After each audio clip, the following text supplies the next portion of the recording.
I would like to call to order this meeting of the Jefferson PUD Board of Commissioners. Today is Tuesday, February 1st, 2022. It is 3 p.m. And I want to determine that we have a quorum. I am Kenneth Collins, Commissioner District 2 and Chair of the Board. Jeff Randall, Commissioner District 1. Dan Tupper, Commissioner for District 3. We have a quorum. I'd like to review the agenda for our pre-meeting. And it consists of two executive sessions. The first to discuss with legal counsel potential litigation, and the second to consider matters affecting the security of computer and telecommunications networks. So these will be, as I said, executive sessions. Any additions or corrections to the agenda for the first part of our meeting? I'll make the motion to accept the agenda as presented. Second. Further discussion? Hearing none, all in favor of the motion to accept the agenda as presented, please signify by saying aye. Aye. Aye. Aye. Agenda has been accepted. So item 1.3 is our first executive session. Kevin or Joel, would you like to indicate how much time you believe this executive session will require? Kevin, go I ahead. think about 15 minutes. Okay.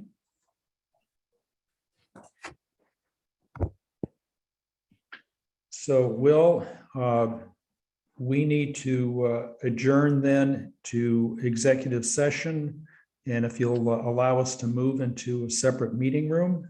Commissioner Collins, do you want to assert the RCW? Just make sure we have that on the record. Yes. So as I had mentioned earlier, the first executive session will deal with potential litigation pursuant to RCW 42.30.110, section 1, subsection I.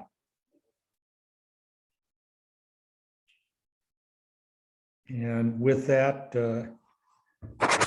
we'll facilitate our moving to separate virtual conference room.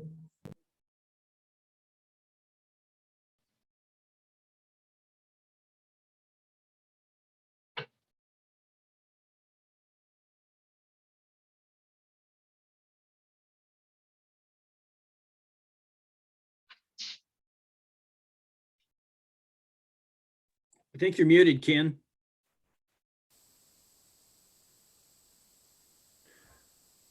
So we are briefly reconvening the regular meeting to announce that we will require an additional 10 minutes in executive session. Again, pursuant to RCW 42.30.110, section 1, subsection I. So we are now going to return to executive session. As I mentioned, it will be about a 10-minute session, and then we will return to the regular meeting.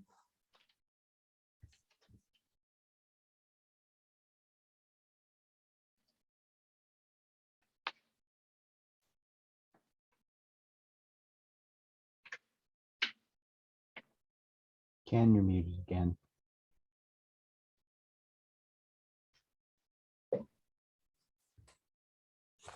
We have just concluded our executive session, our first executive session.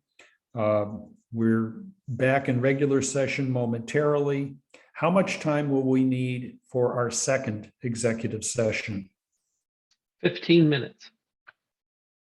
So the purpose of this second executive session is to consider matters affecting the security of computer and telecommunications networks pursuant to RCW 42.30.110, Section A, subsection, I'm sorry, Section 1, subsection A, and subsection double I. So if we can now adjourn to the breakout room, and we will be back in 15.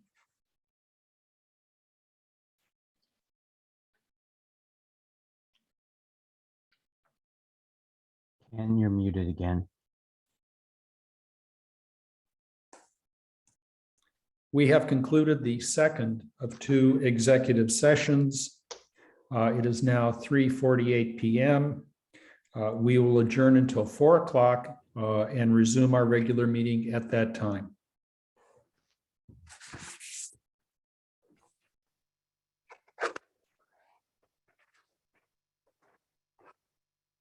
Good afternoon. I'd like to call to order this regular meeting of the Jefferson Public Utility District Board of Commissioners. It is Tuesday, the 1st of February, 2022. It is now 4 p.m. Per the governor's extended proclamation 2028, and in response to the COVID-19 pandemic, Jefferson County PUD is no longer providing an in-person room for meetings of the Board of Commissioners. All meetings will be held remotely via Zoom. Participant audio will be muted upon entry. Please unmute at the appropriate time to speak. If you are calling in, use *6 to mute and unmute, and *9 to raise your hand to request to speak. I'd like to now determine if we have a quorum. I am Kenneth Collins, District 2 Commissioner and Chair of the Board. Jeff, Go ahead, please. Jeff Randall, District 1 Commissioner. Dan Tupper, Commissioner 3 for District 3. We have a quorum. So the first order of business is review of the agenda. Any additions or corrections to the agenda? I'll move that we accept the agenda. I'll second the motion. Any further comment? Hearing none. All in favor of approving the agenda for this afternoon's Board of Commissioners meeting, please signify by saying aye. Aye. Aye. Aye. We have approved our agenda. The next item on the agenda is public comment. The public comment period is for any items not specifically listed on the current agenda or for items listed on the consent agenda. The chair may place time limits on public comments to allow the meeting to be conducted in an efficient and orderly manner. And I will recognize anybody from the public who wishes to speak, and each individual will have 3 minutes.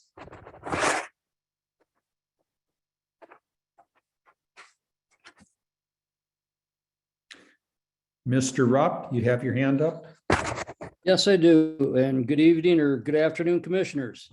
I just had a question. I was trying to understand if there's a plan for a forthcoming CAB meeting here in February. And I think they were trying to have one like on a Monday. I don't have my calendar in front of me, but anyway, that's my question. It's just if somebody could answer that somehow and get back to me, that'd be great. Thank you. I believe we're set for Valentine's Day for a joint meeting between the Board of Commissioners and the Citizen Advisory Board. Okay. Thank you. Is there an opportunity for the public to be engaged? Is that a Zoom meeting? It is an open public meeting, and yes, all members of the public are welcome to attend. Thank you. Annette Henke, you have your hand up.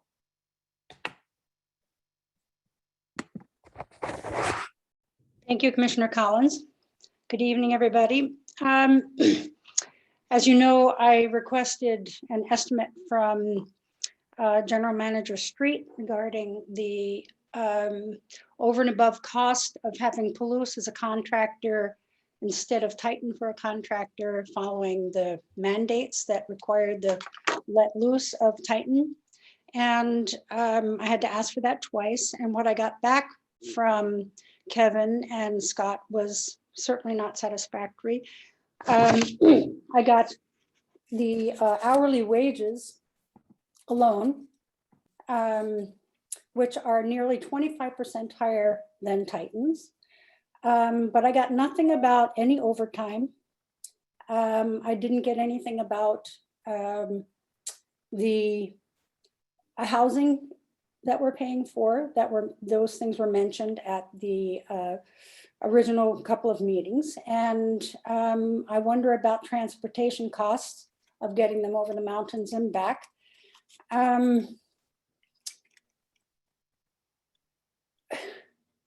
So I'm putting this to the commissioners. Commissioner Randall, I'm in District 1. You're my commissioner, and I'm putting it to the commissioners. I would have expected you to be the ones to say, Kevin, what is it going to cost us to have Palouse instead of Titan? We're the only ones at the time, the only PUD stepping out on the limb to require these mandates. What is it going to cost our customer rate payers to have these additional requirements? And I would like to hear back from my District 1 commissioner exactly, or an honest estimate of how much more it's going to cost us because of these mandates to have Palouse here. It's not just 25% for the regular wages, I know that. This could run into the many, many tens of thousands of dollars, and the public they deserve to know what that's going to cost. It's unfortunate that the commissioners weren't the first ones to demand an answer to this, but since two of the commissioners have pushed this issue, I request that you get answers for the public about what this is really going to cost us. As you are aware, the mandates and restrictions have been dropping around the world, except in the blue states and the US. And that's going to continue to happen as this becomes, it already is endemic, but I think you're on very thin ice and we deserve real answers. Thank you very much.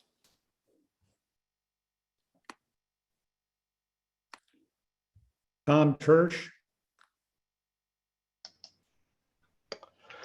Good afternoon, everybody.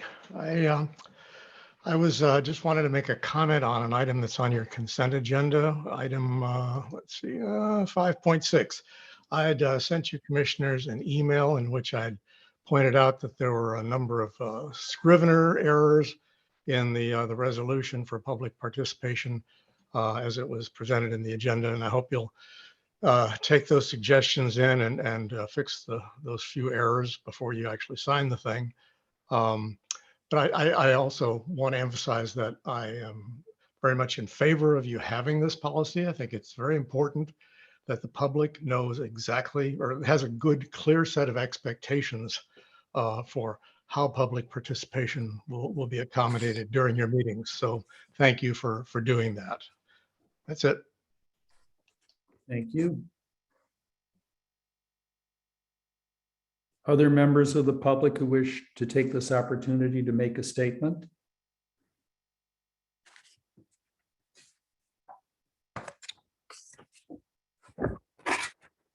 So the next item on our agenda is approval of the consent agenda.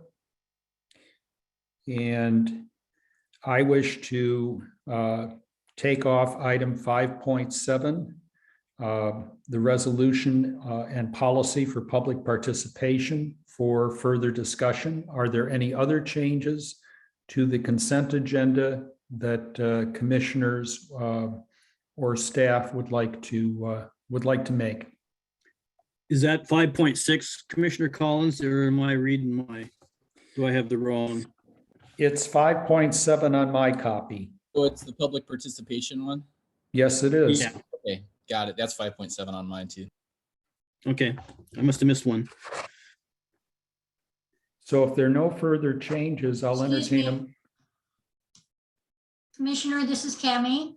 Yes, You're saying that that's 5.7? Was there an agenda that was sent out? That's the agenda that's on the website. Okay, yes. thank you. So I'll move that we accept the consent agenda minus 5.7, the resolution on public participation. I'll second the motion. Further discussion? All in favor of the motion, please signify by saying aye. Aye. Aye. Aye. And I guess presumably that item will drop down on the agenda someplace. Yes, I think if it's all right with my fellow commissioners, I'd like to put it at the start of old business. Yeah, Excuse me. that's fine with me. Thank you. So the consent agenda has been approved. Next is manager and staff reports. Okay. Can you hear me, Will? Ken? Yep. So, and I apologize. I'm working on a family issue. It's taking me out of the office for the last, into Friday and this week. So I do apologize for being gone, but the nice thing about Zoom, I can join these meetings from other places. So real quick, the 4-year work plan, the 2 projects being the building and the meter replacement program was approved by RUS. We have some documentation that needs to come back to the board and would have more discussion on those 2 projects and how and if we want to use the money. But the projects were approved. This is more notification to the public. I think everyone, most people on this call knows that the work plan was approved. I do feel it's real important for the staff to go through and complete a 4-year work plan for construction projects. And so we will be following through on that in the coming months. That said, 191 Auto Street purchase is complete. I don't know if they picked up the keys today or not. Again, I wasn't in the shop to do that, but that purchase is complete and we'll start, well, Colton and his group, we're going to try to get out there today or tomorrow and start looking at what we need for the network rooms and stuff. On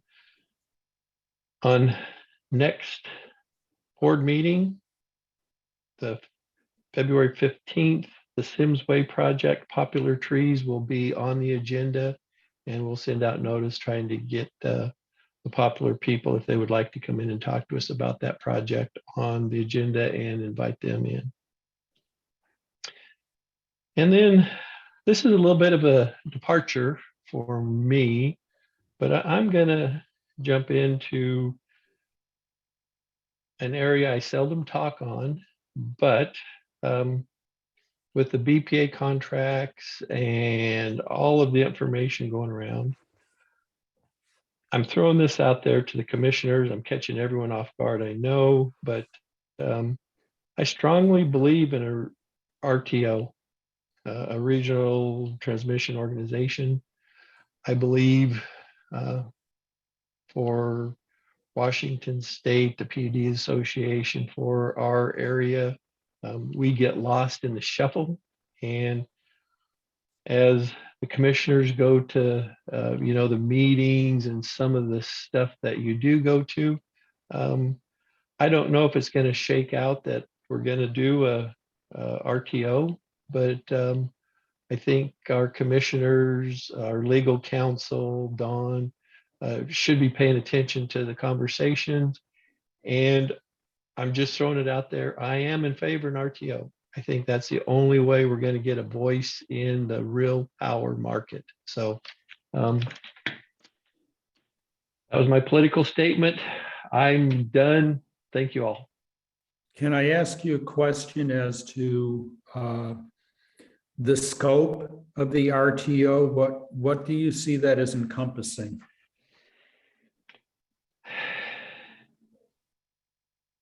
I see it as a regional RTO. Well, that's in the name. It would be, to me, it would be Washington, Oregon. You would probably throw Idaho in there. I believe it has to be a multi-state. We have quite a few states that aren't represented by an RTO. And because of cheap power in the past, we didn't really need an RTO. Moving forward, I believe we do. And with all of the issues with power purchasing, it just would, I think, strengthen our hand in the markets to come in the near future. Commissioner Randall and then Commissioner Tupper. So I've got two unrelated questions, Kevin. One, on the RTO, where do you see that discussion happening where we can engage in it? I think it has to happen at WPUDA.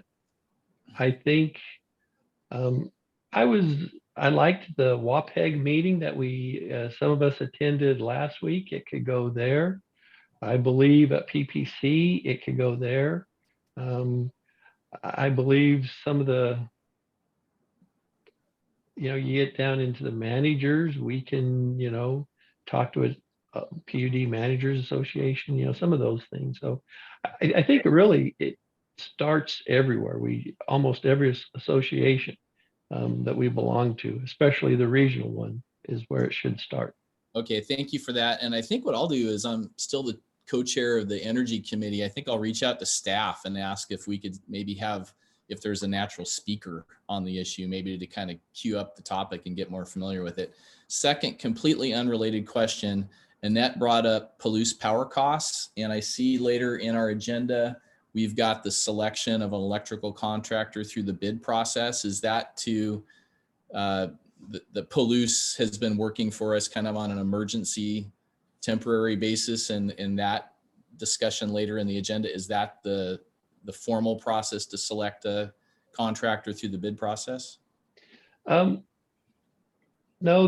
later on in the agenda, the PUD per statute has to have approved electrical contractors on property.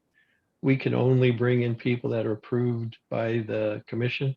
So that just says, okay, these people, and I'm going to be honest with you, some of them aren't vaccinated, but are in the process of putting vaccinated crews together and all that kind of stuff.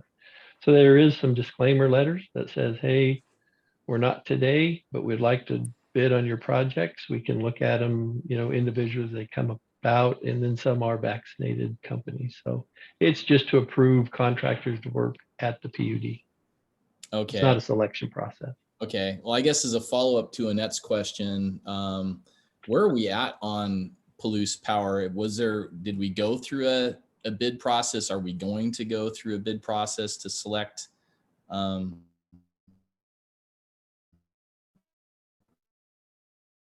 company that complies with the governor's order? To legal counsel, we did our requirements. We will eventually, and it won't be this year, but yearly we bid out work done for the PUD. So we'll be a year from now when we bid out the work for the PUD again. And I was supposed to get back to Annette. I and Scott will sit down. I won't be back tomorrow, but on Thursday, and we'll put some additional information together. Okay, so at this point, we plan on having Palouse Power be our contract word for the balance of the year. Yes. Okay, thank you. That's the end of my questions. Commissioner Tupper. Yeah, so thank you. Yeah, Kevin, on the RTO, PPC, the discussion comes up fairly often. I think Steve Wright at Chelan talked to it here fairly recently as well, former manager there. But I think really as the contract negotiations move forward, the EIM, BPA's interest into EIM, the Southwest Power Pool and who they're going to service. I know BPA is working right now with Idaho about sharing some transmission there. I think it's still a lot of moving parts, and how much we can move the needle in a discussion, I don't know, but ultimately it's going to come down to who sticks with BPA. I think is BPA still going to be the big dog in our region as it relates to the RTO. So it's good to know where you stand on it. Maybe you can get us up to speed a little more along the way as we meet individually, or maybe you have some sort of presentation or bring somebody in to speak to it a little more so we can understand, what perspective you're looking at it, for this utility. Thanks. I will say, Dan, if we stand alone, we can't move the needle at all. But the groups we belong to can. And I think that's where our strength lies in PUDA, PPC, WAPEG, those groups. I think that's where there's some synergy and we can get some things done. Yeah, the bigger PUDs that generate, they might not look at it necessarily the same way that the other PUDs do. Coming from a district that did generate, an RTO helped them. So, if it's done correctly, an RTO helps the hydro producers, or at least it did in Nevada.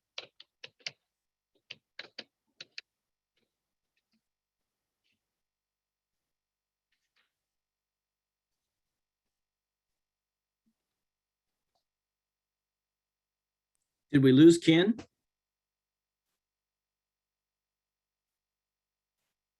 I'm back. Okay, good.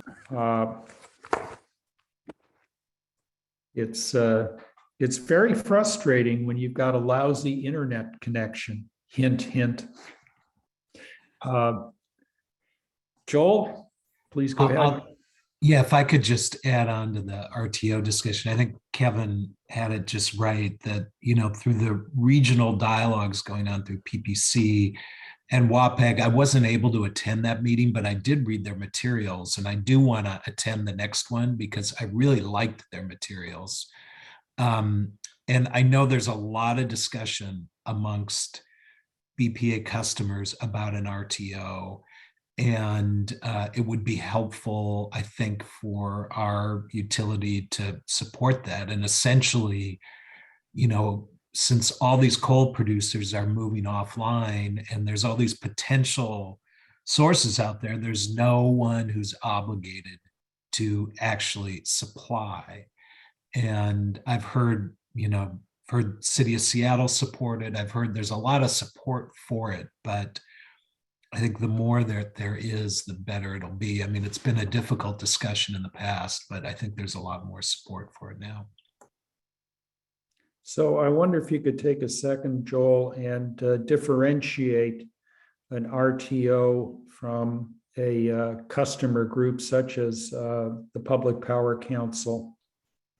So the Public Power Council is an advocacy group, really aimed at dealing with BPA. And so that's where a lot of the core strategies are in dealing with the 2028 discussion. The RTO is actually a planning organization that has some teeth to it that takes, future plans out there that each utility puts together and says, okay, fine. If you think, 5 years from now, you need an additional 20 megawatts, who's going to build it? Where's it going to be? And you've got to actually commit to supplying that.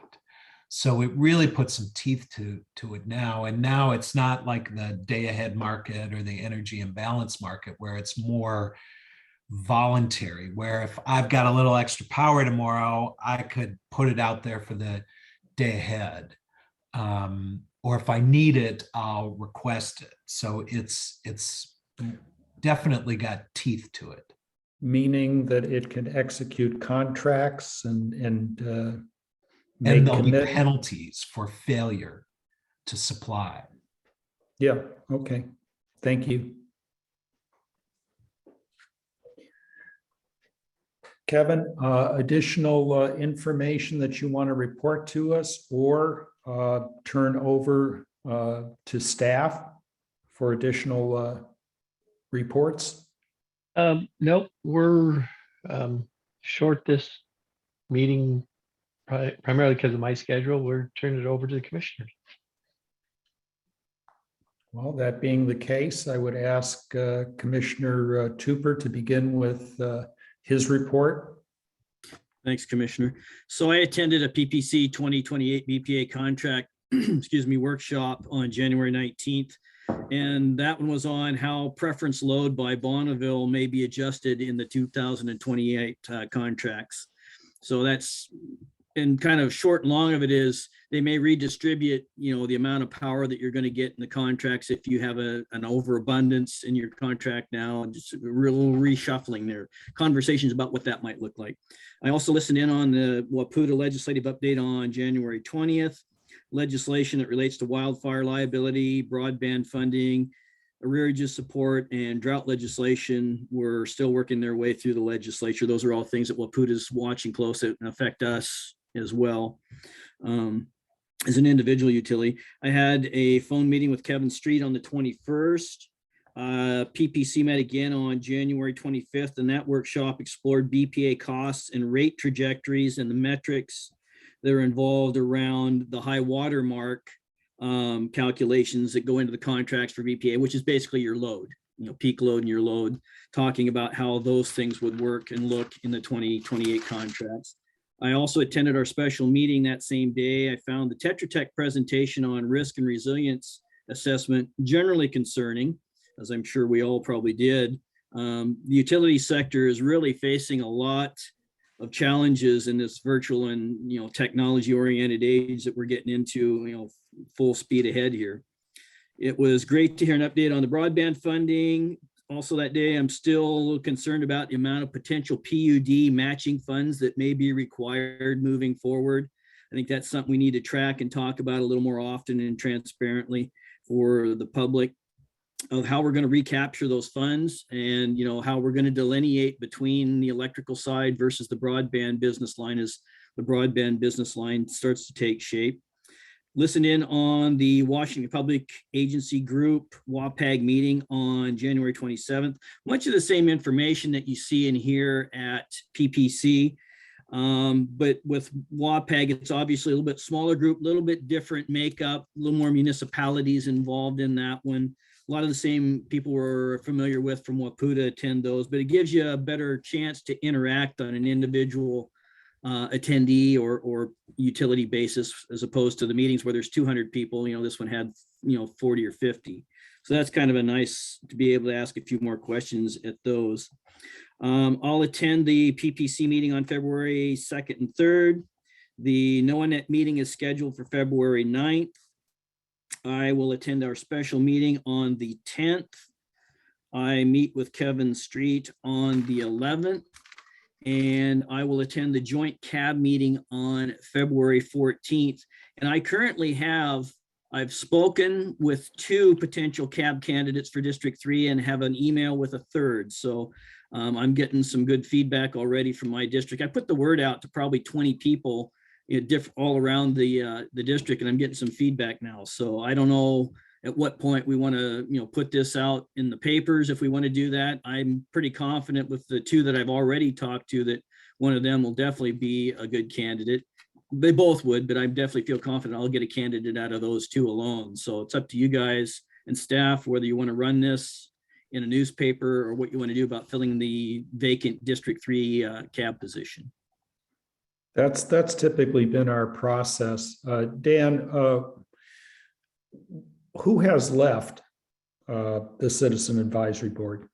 Bob McCauley put in his notice. He's going to hang out. He's going to be at the joint meeting. And I told him I would likely have his seat, someone fill in that seat by the time the next CAB meeting came around. So again, Dawn and I don't know if Jessica needs to be involved or not, but Dawn could probably see what the rotations are of how this would obviously be a partial term for the new person coming in, because Bob has got a little in over a year now, and can't remember if his was a replacement term as well. So we might need a little delineation on whose term is which and how much remains, just to keep that straight, so that the person that's coming in can have an idea of, is it going to be a 2-year commitment or a 3-year, that might help if Dawn could get me that information.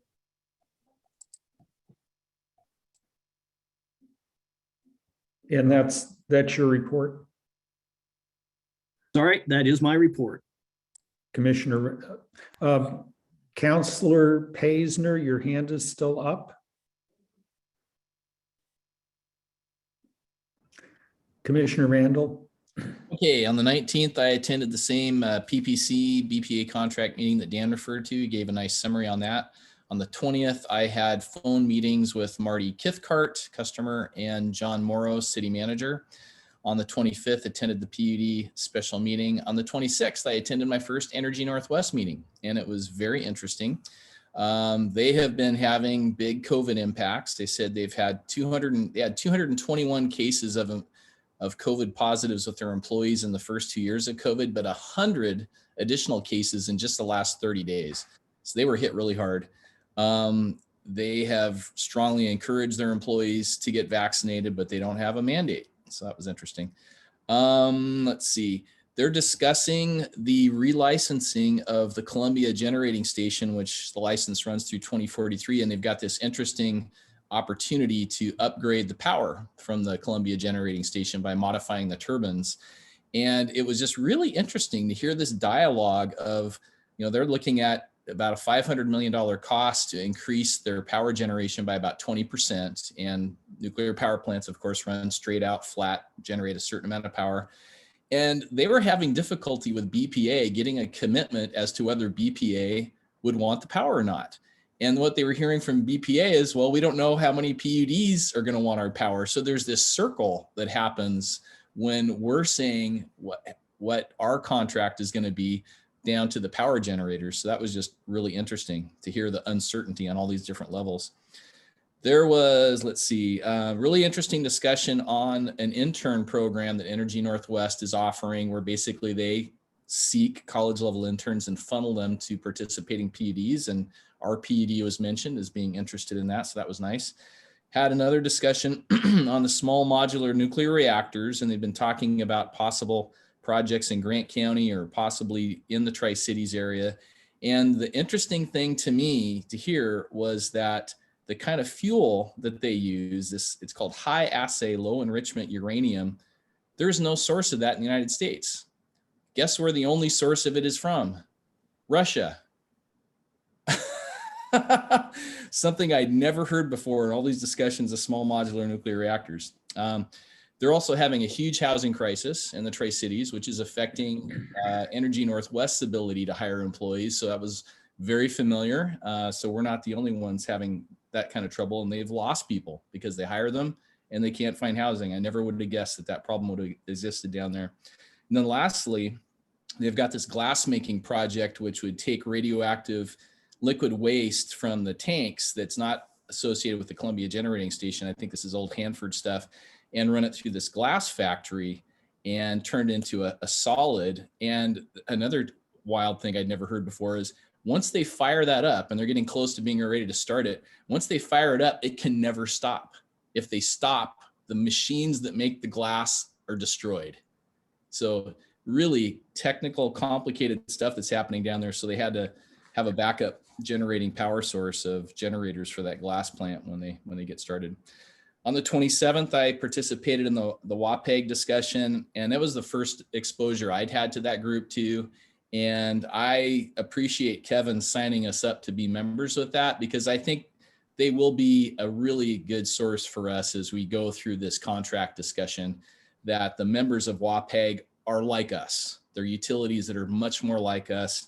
And the discussion at PPC has so many big players. We are such a little fish in that pond, and we can listen, but we can't really participate very effectively at PPC. It's a good source of information, but I think WAPEG, their staff was very responsive. You can call them individually and talk to them. They're very knowledgeable, and I think being involved with them will be good.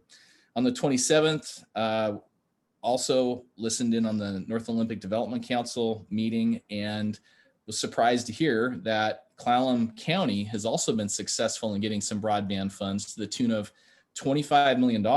And I think they said it was going to serve approximately 1,600 customers, I think west of Port Angeles is what I recall them saying. And I asked, what's your business model for this? Who's going to run it? Basically, they're going to string dark fiber. And they're hoping that a couple of ISPs will jump on and use it. So that was really interesting that they're going to have that much out there, and it's going to be dark fiber. Let's see, jumping ahead on the second and third, I'll plan to participate in the PPC discussions. We also have an EDC Team Jefferson meeting on the 3rd. On the 8th, we have a Climate Action Committee. On the 9th, the Climate Action Committee Electric Vehicle Working Group. On the 10th, I'll be a part of the special PUD meeting, and then I'll be a part of the joint meeting with the CAB on the 14th, and that is my report. Thank you. So my report is as follows. January 19th, I had a meeting with Jessica Dillon, the head of the Citizen Advisory Board. On the 21st, I participated in the Jefferson Broadband Action Team meeting. On the 25th, the special Board of Commissioners meeting on cross connection and risk resiliency. On the 27th, I had a meeting of the PUD Association Executive Committee. And the next two meetings are going to be virtual rather than in person. There was also discussion about attending the American Public Power Association rally in Washington, D.C., which I was planning on attending, but as it turns out, access to either Congress people or their staffs will be extremely limited. That and concerns about COVID have led me to the decision to participate virtually rather than go in person. On the 28th, I attended another meeting of the Jefferson Broadband Action Team. Earlier today, I had a meeting with our general manager. On the 4th, I'll have another Jefferson Broadband Action Team meeting. And then on the 7th, another meeting with our general manager. I look forward to attending our special meeting on the 10th. A meeting with, again, the Jefferson Broadband Action Team on the 11th, and then on the 14th, the joint meeting between the Citizen Advisory Board and the Board of Commissioners. And that is my report. So moving ahead, Commissioner Tupper, you have your hand up? Yeah, for Commissioner Randall. So Jeff, I know that Clallam County, not Clallam PUD, Clallam County had gotten those funds. Are they working with Clallam PUD to use their electrical infrastructure? Or are they looking at using the ISPs that have, CenturyLinks or whoever that have their own infrastructure in place? What is their model exactly going to look like, how they're going to, get that fiber out there? I assume it's mostly fiber, not wireless.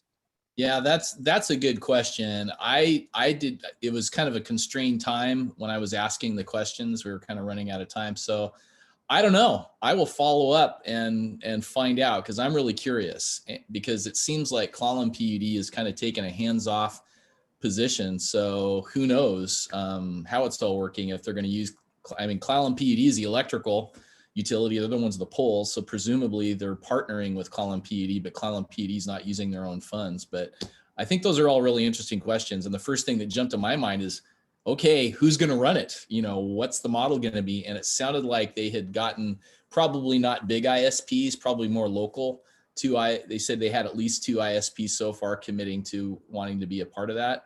But, are they running it all the way to the home?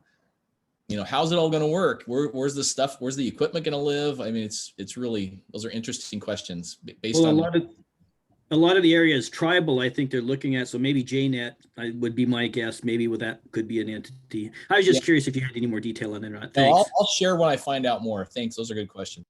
Will? Well, yep, I could just add real quickly. I talked with Karen AFLD of the NODC, and according to her, Clallam County will be in charge of constructing the fiber. Originally, they were hoping to have the port do that. The PUD is not taking part at this time. Clallam PUD is not taking part at this time, and they have Wave and Nicola Broadband are the committed ISP partners to date, but they're still in development. That's all I've got. And we've been in touch, and we're going to continue to be in touch, see how their projects go, see where their overlaps are. Mhm. I'll keep you updated. Thank you. So the next item on our agenda is old business.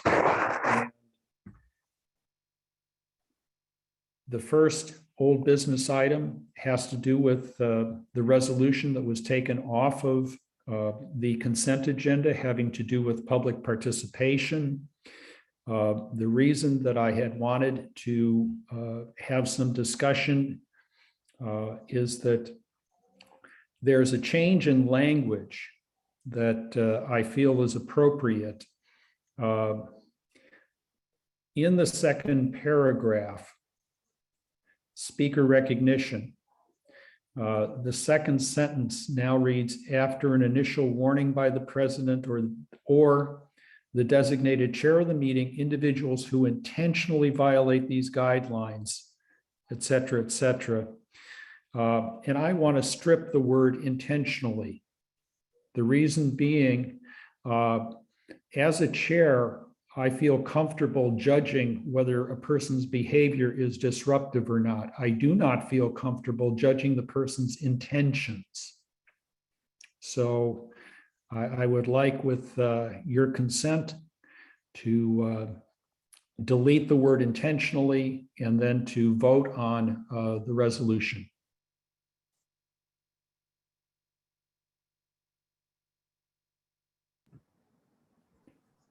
Commissioner Randall.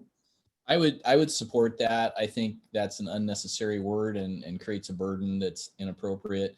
And I guess the other question was, Tom Tiersch had a number of comments, I thought, on this. Did those get included in the final draft?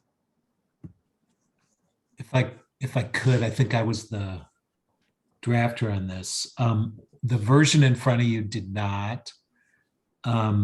And most of them are, about extra commas and the like. There is one word that he suggested that I think actually is an improvement that I might recommend. In number 2, same paragraph that Commissioner Collins was saying, it says prior to any public comment, and the suggestion was prior to making any public comment. I think it adds a little clarity, and since we're doing this, we might as well make it as clear as possible. So yeah, I would support Yes. those changes, and I'll make a motion that with those 2 changes, the first one being prior to making any public comment on section 2, and the second of striking intentional from that paragraph. Intentionally is the word.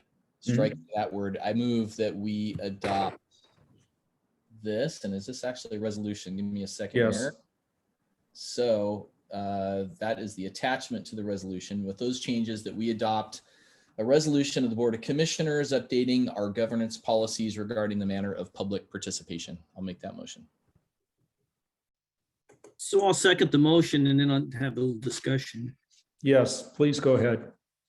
So my only question is if the changing of that verbiage puts us into any more danger of trampling any First Amendment rights. I mean, is that language going to be okay by not leaving it more specific as intentional?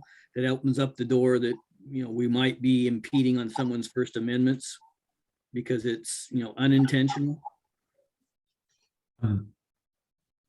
Can I address that, Commissioner Collins? Please.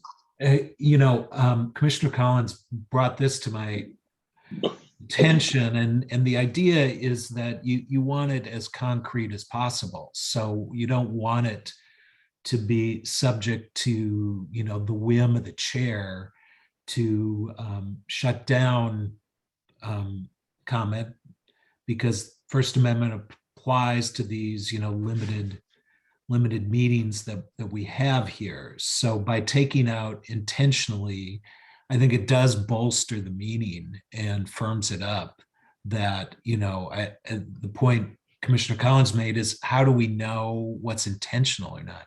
We certainly know what's disruptive. And I think if you, either listen or watch a meeting, you can tell if they're actually disruptive. And one of the changes that was made to this draft here is where we say through actual disruption. So if your meetings are actually disruptive, then you have the ability to shut them down. And it's a time, place, and manner regulation rather than a content. And when you say intentional, it does have a connotation of certain content behind it.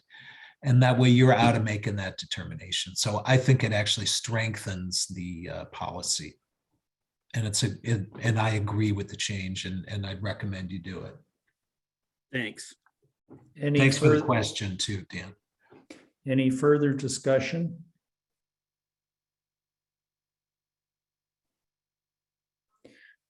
Hearing and seeing none. Jessica Dillon. You're muted, Jessica. See, first you have to figure out how to raise your hand, then you have to figure out how to be heard. This isn't pertaining exactly to this, but it has to do with public comment, and it has to do with the chat.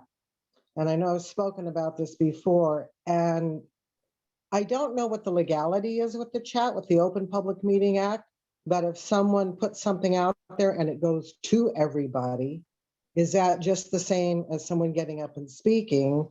And what legal obligation would we be under of keeping track of that and having that available should somebody ask for it through a public record request? It's a good question.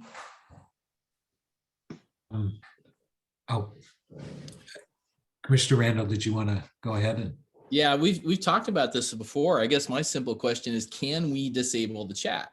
Because it's literally like people whispering in the audience and having it be part of the meeting. So I just don't think it's appropriate. So can we disable it? You are capable of having it disabled. And I do not, there's no, reported case law on this, but I believe that you're not obligated to have a chat function, much like you can quiet people down and all of that. You're not obligated to have it. To answer the last question, if there is a chat function, that's, disclosable. I mean, if someone were to say, I want all, I want the meeting recording and chat from your meeting, we'd have to disclose it.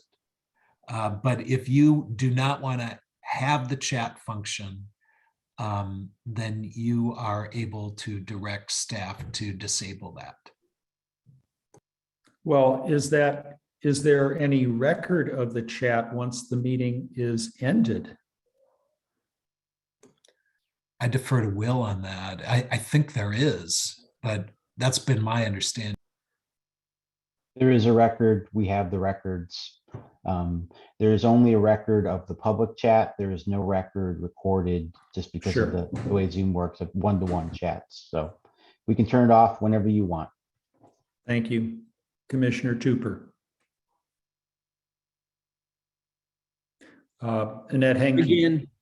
Again, Yeah, Yeah. go ahead. sorry, I was still muted. Different people communicate in different ways. I look at it the same as if they were to send us an email. I believe that, again, freedom of speech, you don't have to read it. You don't have to call attention to it. It's just there. So how inflammatory it may be is strictly upon how the commissioner or staff want to approach it. So to me, I think it's a little bit more of an overreach to try and limit the way or the access that people have to our meetings. That's my personal opinion. So I'll leave it at that. Annette? Thank you, Commissioner Collins. I wonder what the problem is. I don't generally leave the chat on, so I don't generally see what people say. If you turn the chat off, you don't see it. So I'm curious about what the problem is with allowing people who have, in this particular meeting, 6 minutes, generally speaking, to communicate with you. In other meetings that I've been in, far fewer than that. What's the problem of having people talk if you don't even have to look at it?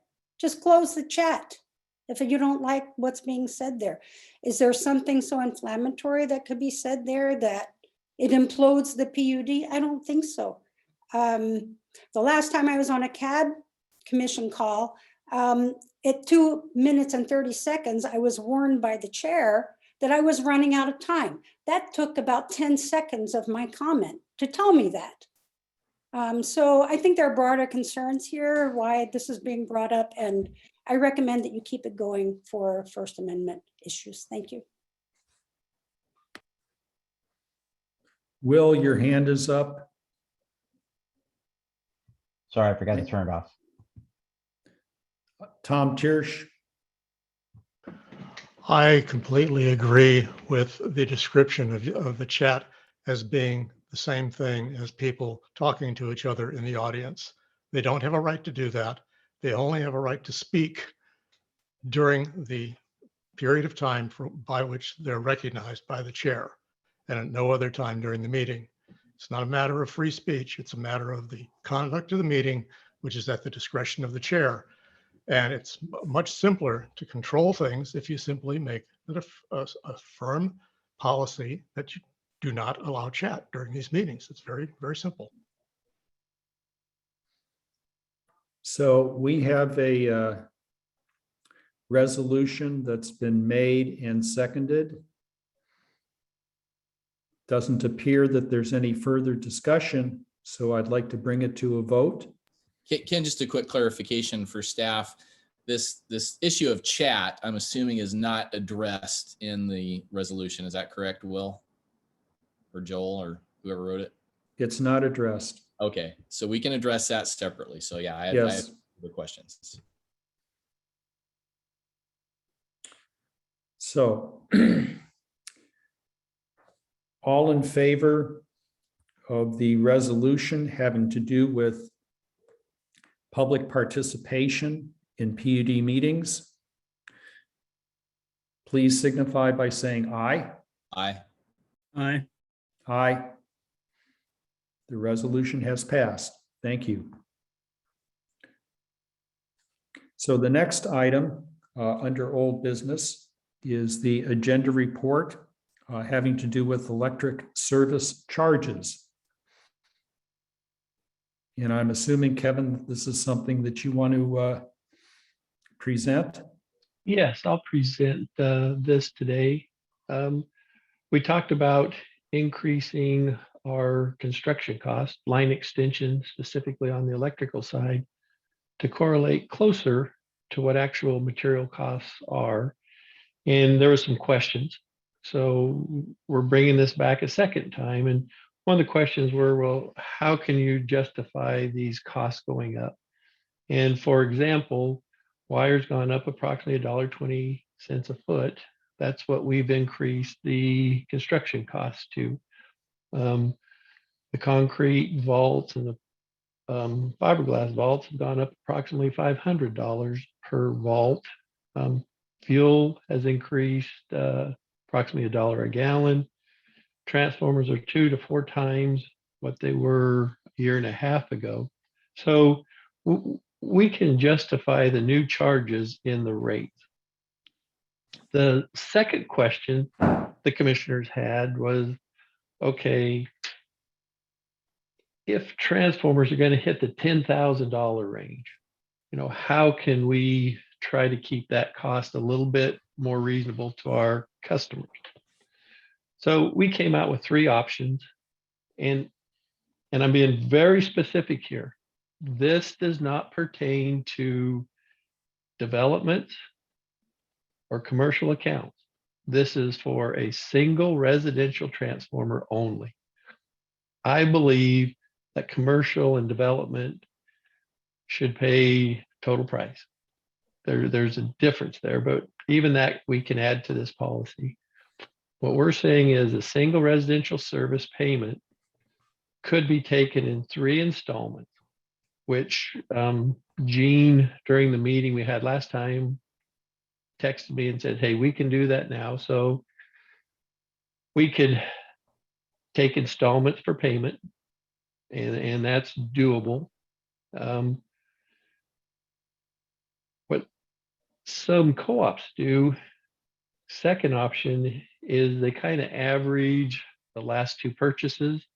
So if you have it coming up or down, if it's on the upswing, you do really good. If it's on the downswing, you don't do as well. You know, it hurts you a little bit, but that's one way to kind of average out costs. And that's what we're trying to do over time, average out the cost. And then the third is, you know, the customer just has to pay up front, like, you know, like they used to. So those are 3 costs we're throwing out there.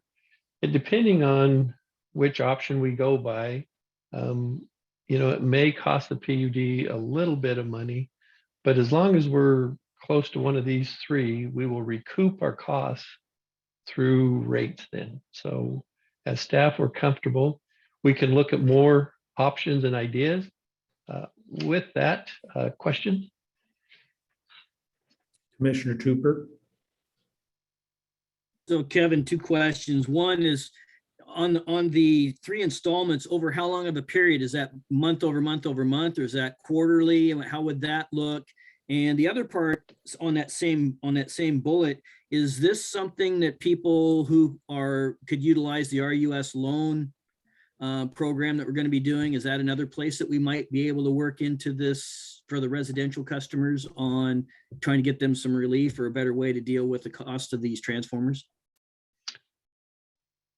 I'm going to say no to the RUS loan program, but I will have Mike research it and bring it back next meeting, unless Mike's here and he knows the answer today, but I don't think it's allowed. I can actually answer that. It's only allowed for specifically approved purchases. So for heat pumps, you know, whatever you put in your list or your program, you know, I've seen induction stoves, for example, but it's only for those items that are approved. So it wouldn't be for transformers. Commissioner Randall. And what about the length of term, Ken, if I could real quick Sorry. too? Yeah, the length of term on the 3 installments. So I would like to see it in 3 equal installments within 3 months. But again, that's something the commissioners could look at and give staff direction. This was just ideas to bring back for more discussion on the topics. Commissioner Randall. So Kevin, so we're talking about residential transformers here. How many customers can usually use a single residential transformer? So a 25 kVA transformer is good for 4 customers. Each customer we give 200 amps to, and diversity of load, all that kind of stuff. If you go to a 50 kVA transformer, it goes to 10 to 12 customers on it, and each side it more than doubles because you have diversity of load.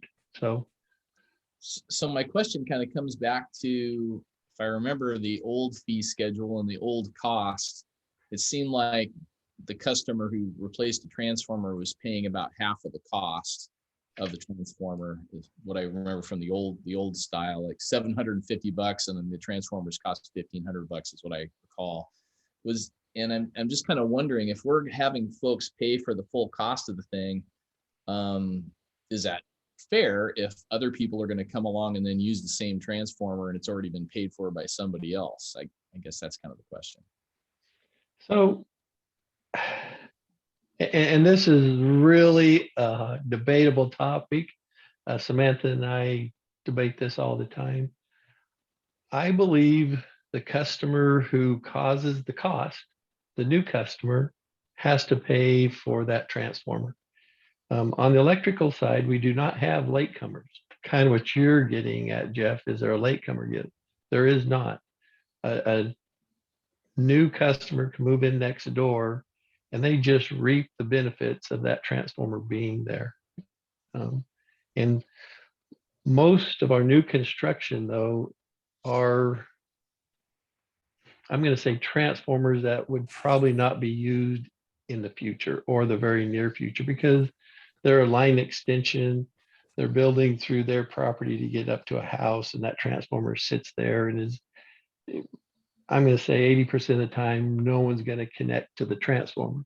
Now they may connect to the wire and, you know, come out of that to a new location, but even that's rare right now. Okay, so there's really no way of knowing. And then getting back to Dan's question, the issue, and I think what he was kind of getting at, was the on-bill financing program that we established. I think Joel was responding to it that way. There wouldn't be a way to say list new service or new transformers as something somebody can do on-bill financing for, because that's really about, I'm upgrading something in my home and I may not have the money for it. Is that kind of the idea? Versus new service, presumably you're getting financed and you've got a bigger project in mind, you just roll the cost of it into your bigger project. Yeah, Yes. I mean, the name of the program is the Rural Efficiency Savings Program. So you have to have some efficient electric efficiencies associated with what the purchase is. Is that, that's my understanding, Kevin. It's my understanding also. Mike Bailey. That said, it's a great program. Sorry. Yeah, so I just wanted to say, yeah, it's actually the Rural Energy Savings Program. So it's improving energy efficiency appliances within an existing home. So being able to use it to help customers build a new house or transformer or anything like that, new service would not be allowed under, even if we try to put it on the list under that program. So I just wanted to clarify that. Thank you. So this was for discussion and review. Is there any further discussion before we move to the next agenda item, Commissioner Randall? Well, I would, Kevin brought up either having the 3 installments be monthly. Dan said quarterly. I think if it's monthly, it doesn't really do much for somebody. I would support breaking it out over a year, quarterly, or, something more along those lines than monthly. It's not, we're not giving him much of a break otherwise. I agree with that. So let me explain why I think 3 months is fair, because a lot of these are construction of a new home. And so the cost of power is in their loan documentation. So it does affect their loans a little bit, but like when I built my house years ago, part of it was to get utilities, to the house. You can declare that on your loan. So if you stretch it out too far, then they don't put it on their loan. I don't know. I would like, if you all say a year, great, but I think 6 months would probably be enough. Every 2 months they could make a payment, something like that. And like I said, if we're close on these things, we'll bring it back next time. If we're not close, though, I need you to come back and say, you're not there. You got to come up with some new ideas, and we'll research some more. Based on what you said, I can certainly live with 6 months. Yeah, because the way the costs are escalating and what you're talking about maybe averaging out, it seems to me that 6 months would be a pretty good window to try and do this. Give them a little bit of a break, And unfortunately, with the construction costs going up, this is probably just, another one of those things that, oh yeah, something's going to be several thousand more dollars than if we'd done it 3 years ago. Yes. Unfortunately, it's happening with wood and everything. I'm comfortable with that too. Okay. So let's move ahead to item 8.2 under old business, the idle service policy. So This is the second time we've brought this back to the commissioners. We've changed a little bit.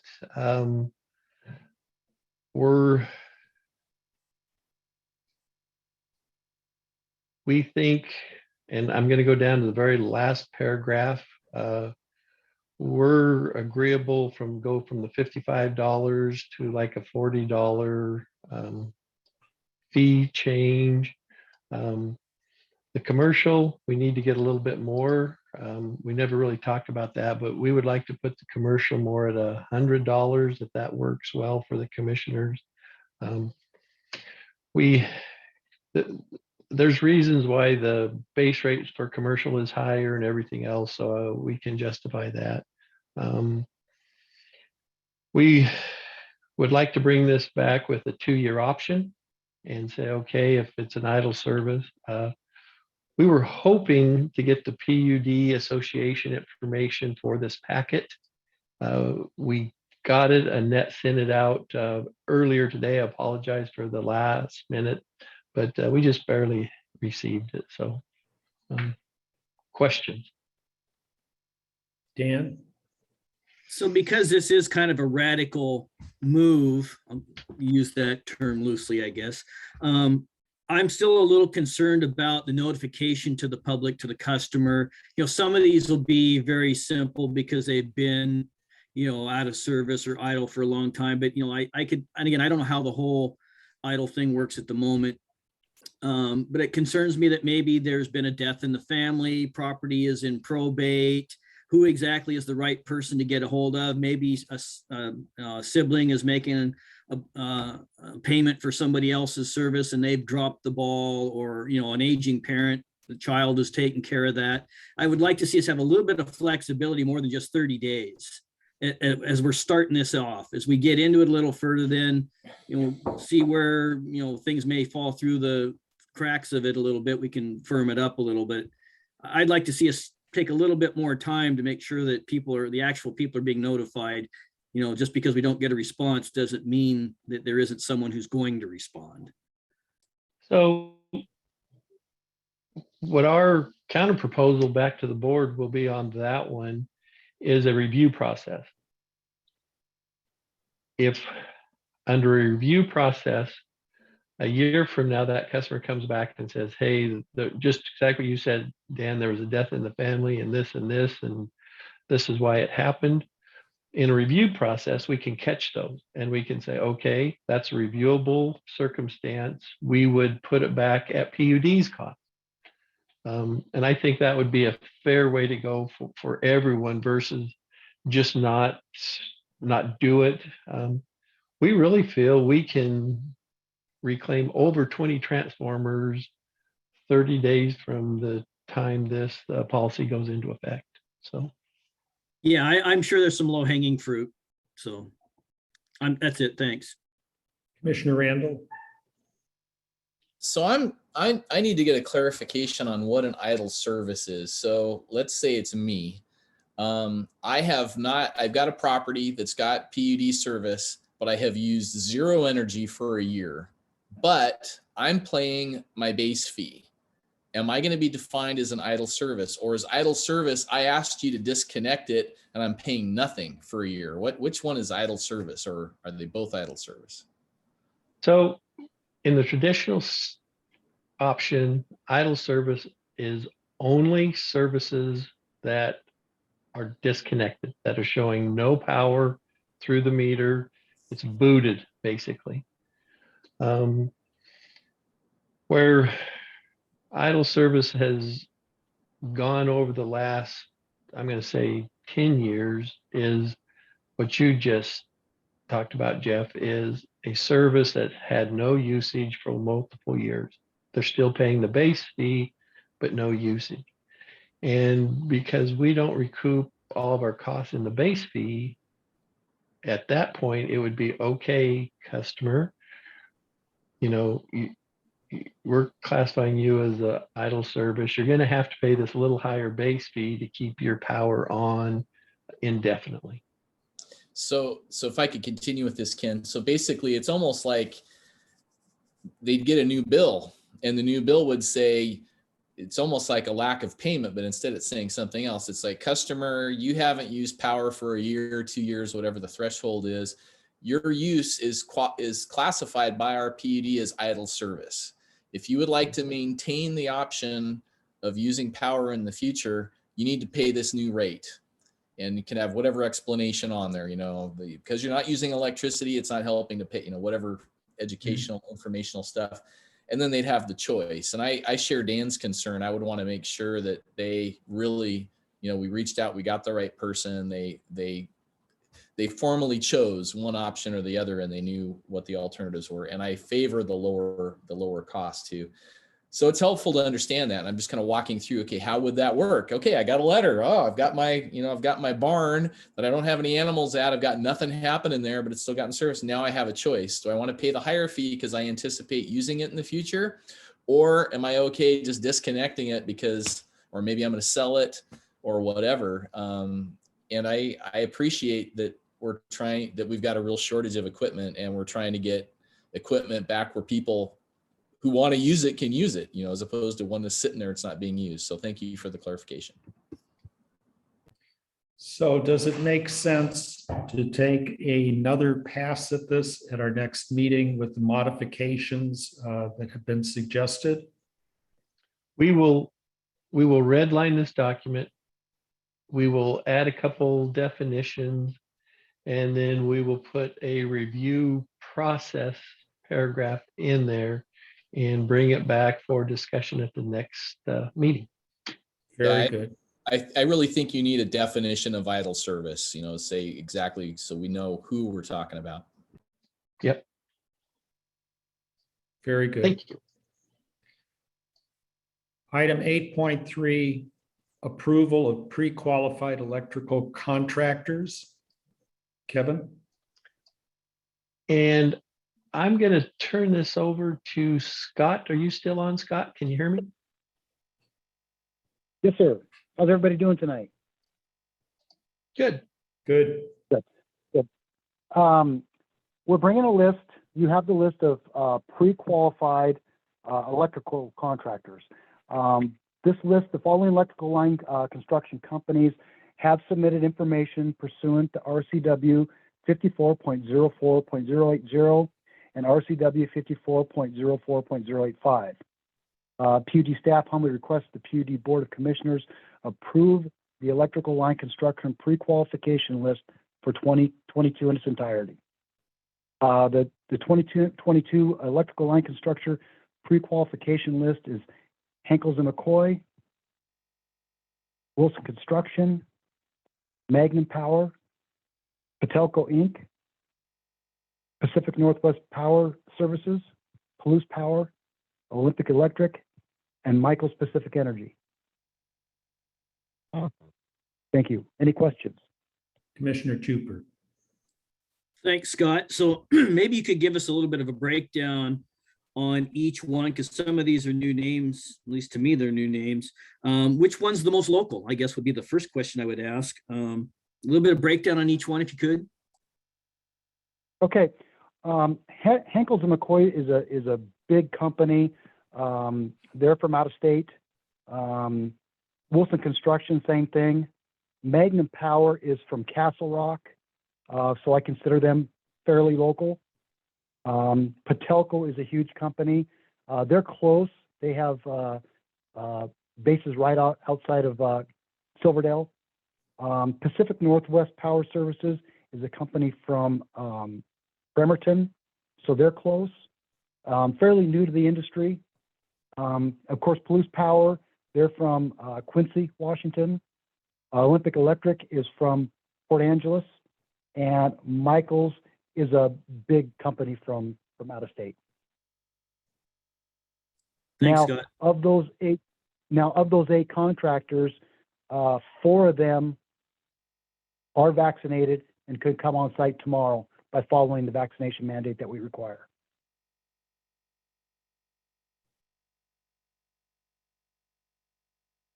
So you're looking for the board to approve this list of contractors. Is there a motion to that effect? I will move that we accept the 8 qualified line construction applicants that had submitted paperwork pursuant to Washington state law. I'll second the motion. So the motion has been made and seconded. Is there further discussion?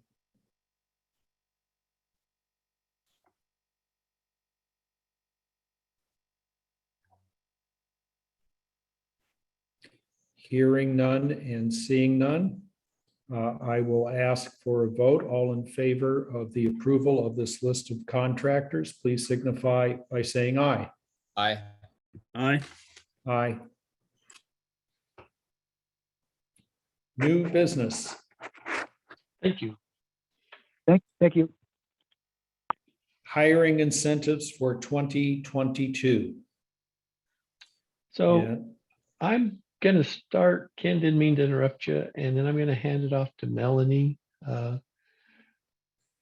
We have been looking at hiring incentives for quite some time. It's one of those tasks that you think would just be really easy to do, and half hour you're done. This has been a huge task. Melanie, Joel, Kathy have spent a lot of time on it.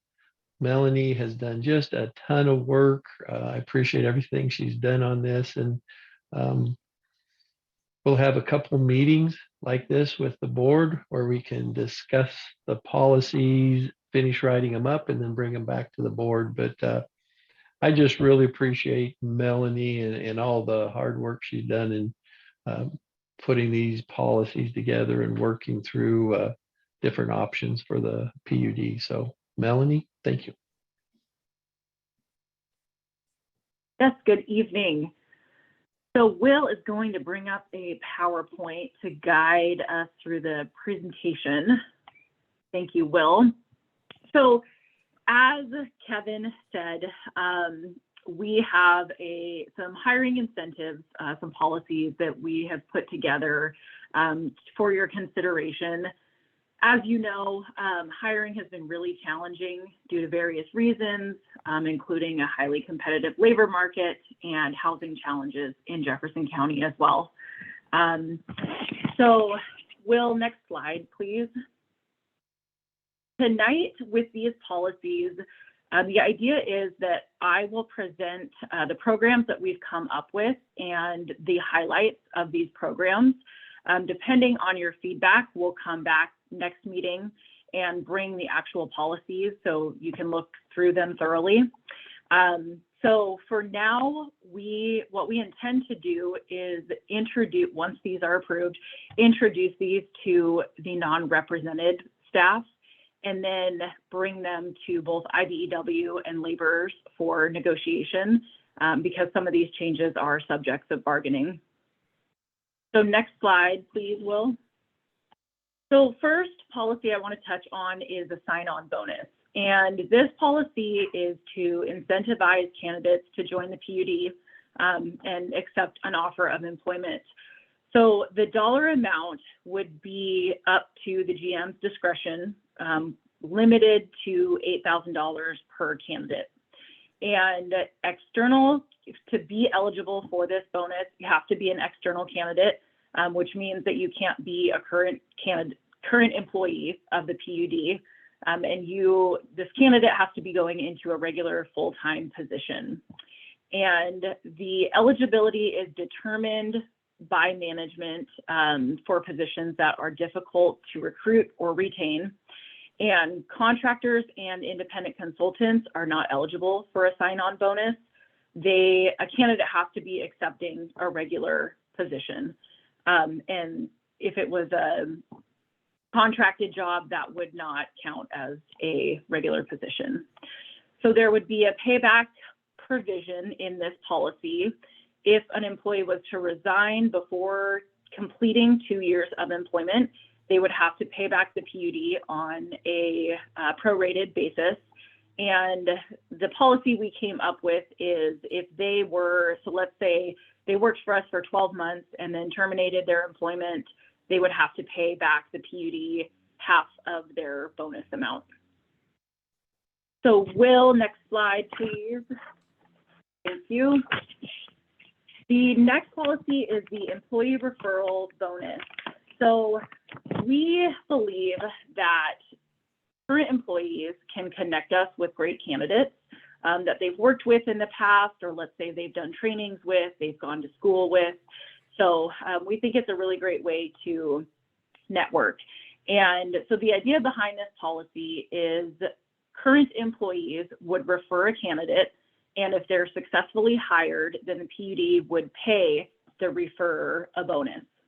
And that schedule would be $1,000 for positions that require specialized skills or professional certifications and licenses, and $500 for those non-specialized positions. And the way it would get paid out is once the candidate successfully completes 30 days of employment with the PUD, the referrer would get half of that bonus, and then the remaining half would be paid out after 9 months of employment. Next slide, Will. Thank you. So the third policy we want to present is a moving allowance. And this would be, the amount of the allowance would also be up to the manager's discretion, up to $8,000 per candidate. And they, in order to be eligible, it has to be an external candidate, again, that is not currently employed and they're filling a regular full-time position. And they must be relocating to a new residence to fulfill our PUD's residency requirements determined by our employee handbook. And again, this must be a position title that is hard to recruit or retain, and contractors and independent consultants are not eligible. This one also has a payback provision. So it's a little bit shorter, it's 12 months. If the employee terminates within 6 months, they would owe the PUD half of that amount of the allowance. So it's a similar schedule to that sign-on bonus. Melanie, if I can ask the question, since we're also looking to expand the residency requirement, are we saying that that would apply to this as well? As opposed to? We are. Yeah, go ahead. Oh, yeah, sorry. So great question. As the policy is written right now, yes. So it is written that the definition of that residency requirement is per the handbook. And if we were to expand the residency requirement, we would update that in the handbook. So it would reflect that new requirement. Thank you. Absolutely. Will, next slide, please. All right, so this next policy is the housing stipend. And, you know, we've talked about this quite a bit during public meetings, but it's just the housing market in Jefferson County is so competitive right now, whether you're purchasing a home or renting. And we have found that is a big obstacle for recruiting. And so the idea behind this policy would be that if an employee who is in a specialized position that's difficult to recruit or retain, if they are in the Jefferson County territory, then they would get a stipend payment of $400 per month. So that would not reflect the expansion of our residency requirement, but it would truly be in Jefferson County.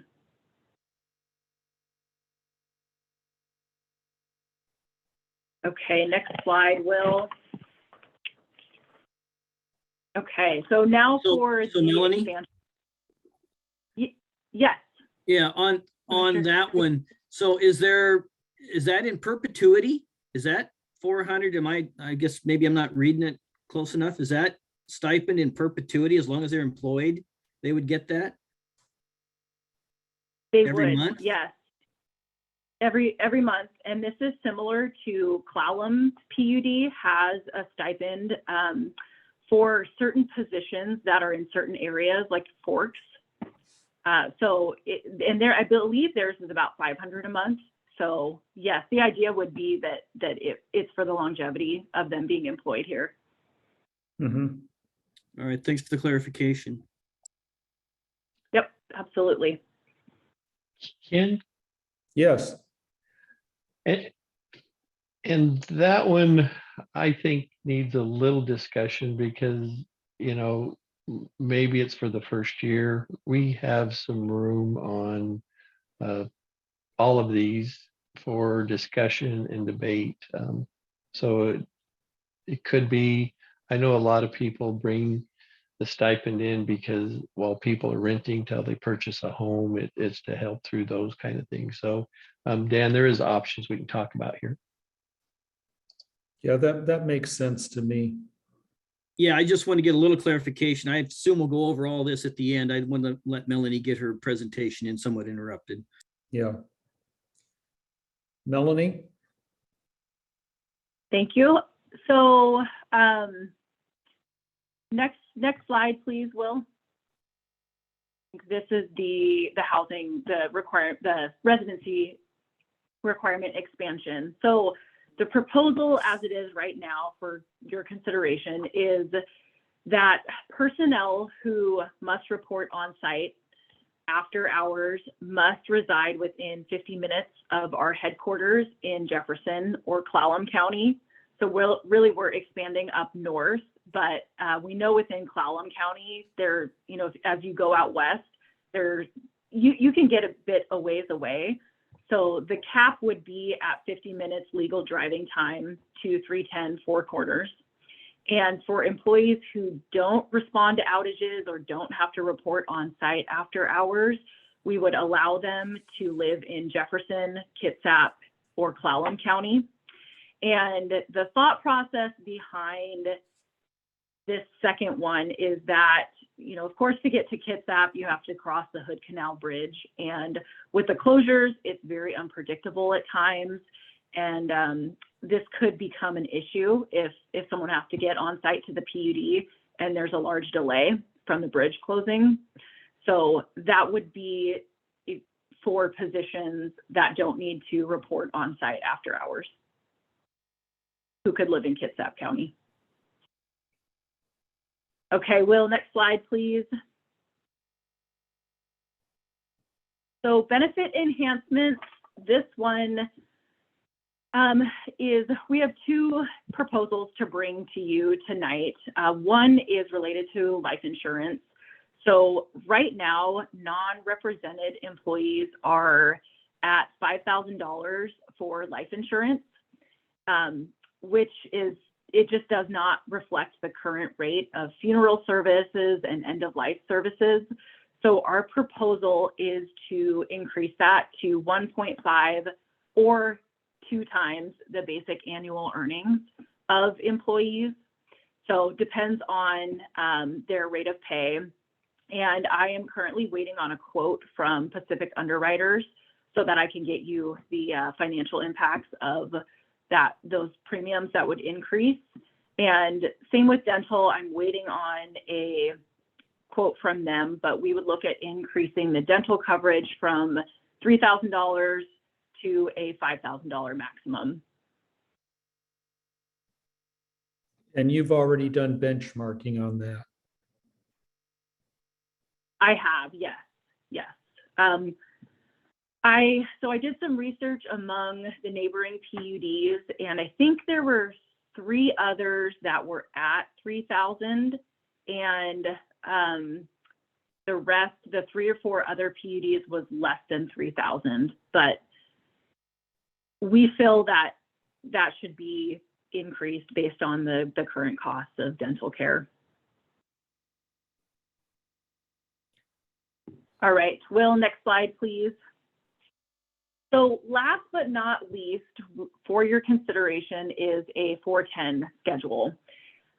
We currently work a 5/8 schedule, and the idea behind the 410 schedule would be to create more of a work-life balance for our employees.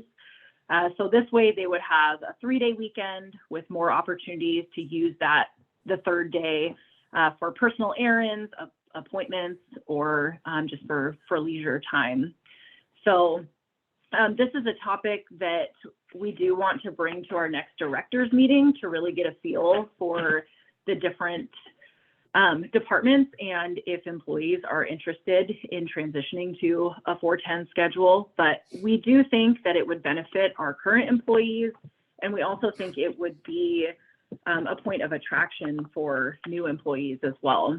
I think Pacific PUD recently transitioned to a 410 schedule, and we've heard good things about that they've had success. So next slide, please, Will. So those are the current items we have for the board to consider. Any other questions for myself or Kevin? As Kevin mentioned, all of these items are up for discussion. So I can take any questions though. Let me ask a question about the 410 schedule. So that would that be optional then? And would that create confusion in terms of scheduling if you have some members of a crew, a line crew, who want to be on 410, but not all members? Kevin, do you want to take this question? Yeah, I'll take this one. Specifically, how we've done it in the past with the IBW, because a lot of years the IBW through the summer runs a 410 schedule. And so when it goes to the IBW, it's kind of an all or none. You all have to do it. They do a little bit of departmentalizing. So the line crew all in, the shop crew doesn't have to be all in. As long as they have the shifts covered, that's the kicker, Ken, is they have to have covered shifts so that someone's there.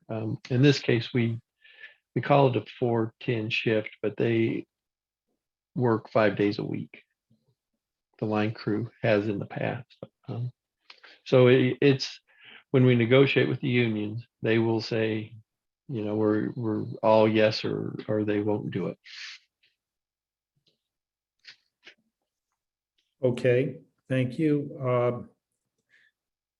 Both commissioners, other commissioners have their hands raised, and I'll take their questions before questions from the public. Commissioner Tupper.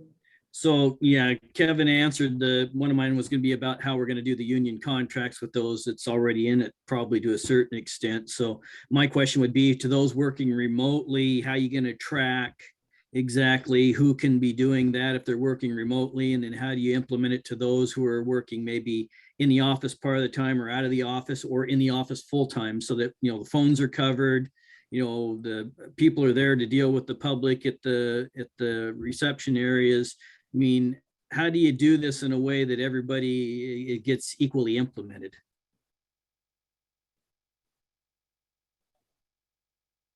Dan, I've prior to coming here, the two companies I worked for implemented 410s. They did it different ways. There's different options, but once you get through the first 2-3 months, the public knows the hours were open. The crews, the CSRs ever get used to coming in and out. So, it does take a little bit of time, a little bit of massaging, but if it's something that everyone wants to do, it usually falls into place fairly easy. But there's just some struggles with it. Yeah, because I'm not opposed to it. I just wondered how you were going to implement it and what kind of time frame that looked like and how much input all the different layers of staff will have, whether they're represented or non-represented. Yeah, it's hard. Commissioner Randall. So I've worked at a couple of places that had 410s for some of the employees, and I would just say that it can be a real morale booster. Because different people get into different situations. Some people have childcare and they got both parents working. So there's all sorts of things where that can help. And I think from the public's perspective, hopefully it's seamless to them. They're not seeing a difference. The fact that we've got some employees working 410s and others from our perspective, hopefully we've got coverage and it's a morale booster and we make it work, and the public's perspective, they don't see it. The question I have kind of comes back to the housing allowance. And I'm assuming that these bonuses and things like the housing allowance, the idea is that we've got a candidate who's qualified, they'd like to take the job, and now you're in negotiations. And they're looking at, okay, I know what my salary is going to be. I've got to look into the cost of living and housing and so forth. And there's this back and forth where, they want to take the job or they'd like to, but it depends. And what I see this stuff doing is it hopefully you can get into that conversation where they come back and they say, well, this is the housing situation.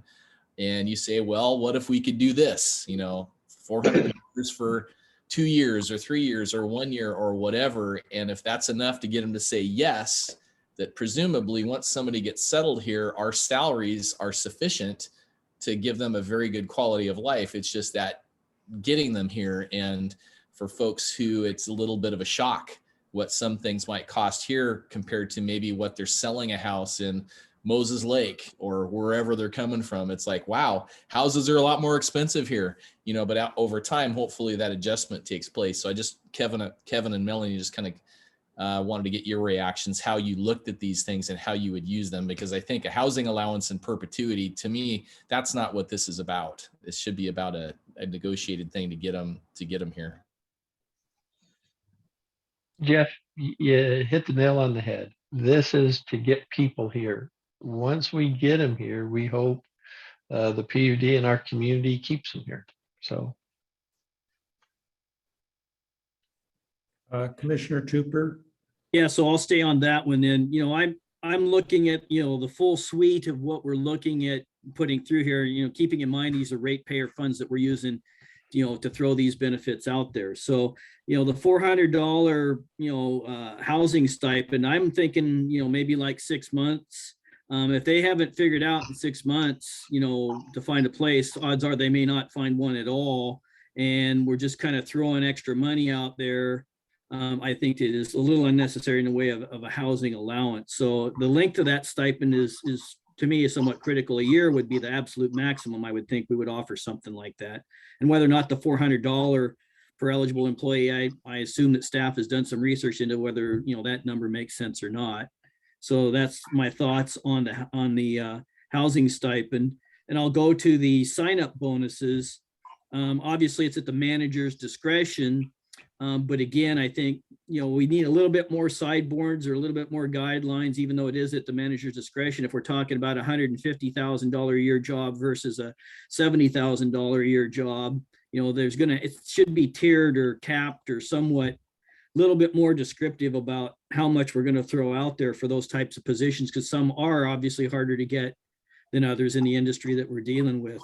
And so I'll move off of that one and on to the residency requirement. I'm glad we're going to extend that out. I was never a proponent of the existing policy. I'm sure that hasn't gone unnoticed. So I like the expansion of that, the way it's been put forward so far. So I think that's a step in the right direction.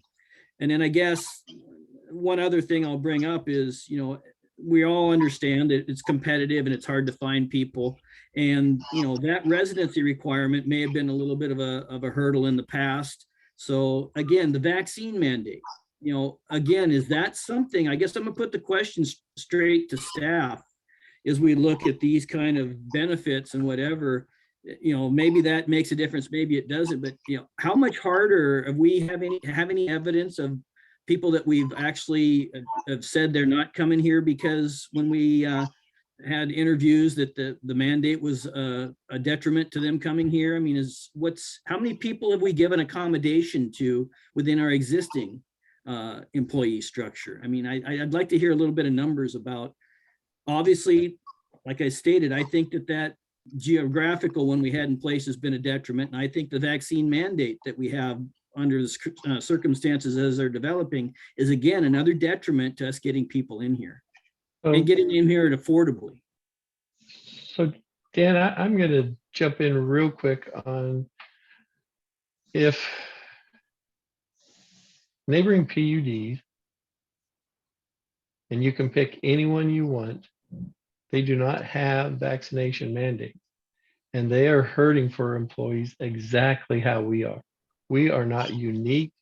So I don't think you can say the vaccination mandate has cost us people, because neighboring utilities who don't have the mandate are hurting for people just as bad or worse than we are. Also, I will give Melanie a lot of credit here. Our last hire for the line department was vaccinated. It was not even an issue. It was a moot point. So I think it's too early to say whether it will hurt us or not. But so far, our PUD is in the exact same position as Grays Harbor, Mason 1, Mason 3, Clown County, Pacific, and I could go on and on. So today, I'm going to say it hasn't hurt us. Moving forward, if it does, we'll come back to the board. So I'll open it up for public discussion. Marty Kithcart. Yeah, can you?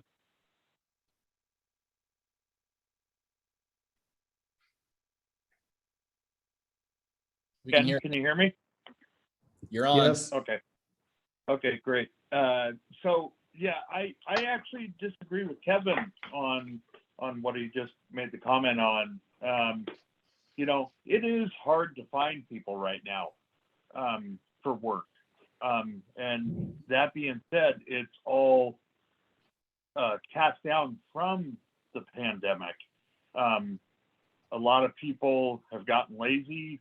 I think it's the government has paid everybody to stay at home when they could have been out working, just like we were. I mean, we've been working.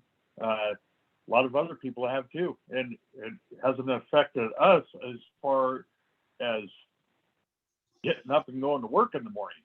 I mean, the things that have affected us is trying to get materials, you know, to the jobs and stuff. And that, of course, is a big effect from what I say is the government and what they've put out there, the fear tactic. My whole family and I have had COVID. Did just fine with it. And I know recently the PUD was like a ghost yard. I know you can't say, Kevin, who had it, who didn't have it. You know, it's a confidentiality kind of thing. But it was a ghost yard. I think where this thing really starts at, it starts at how the employees are treated.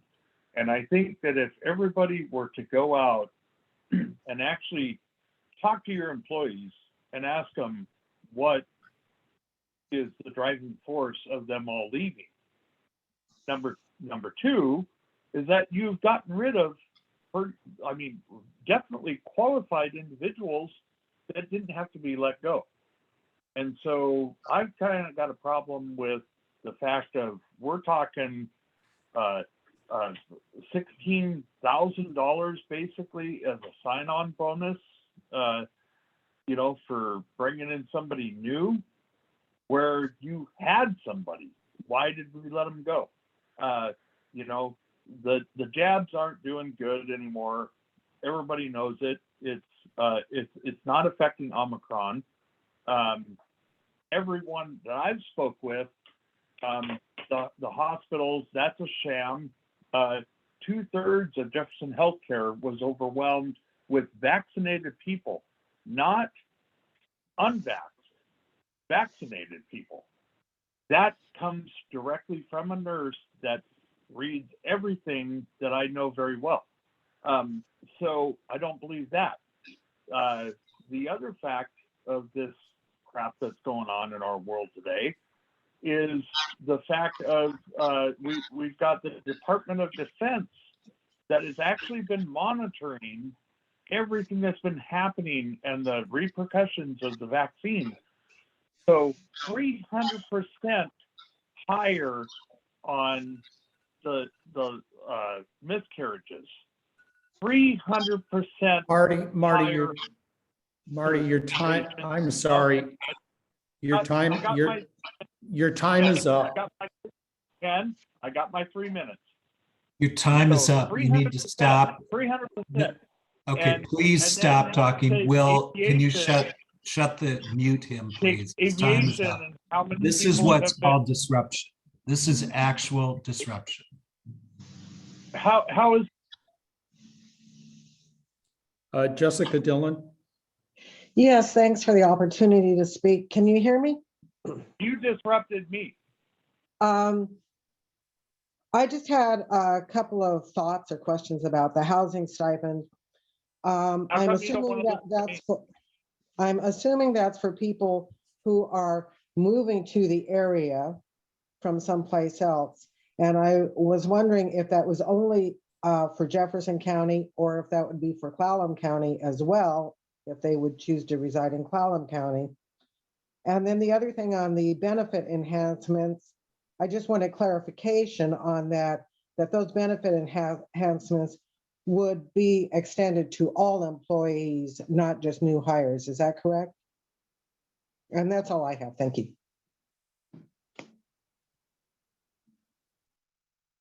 I can't believe that I get muted.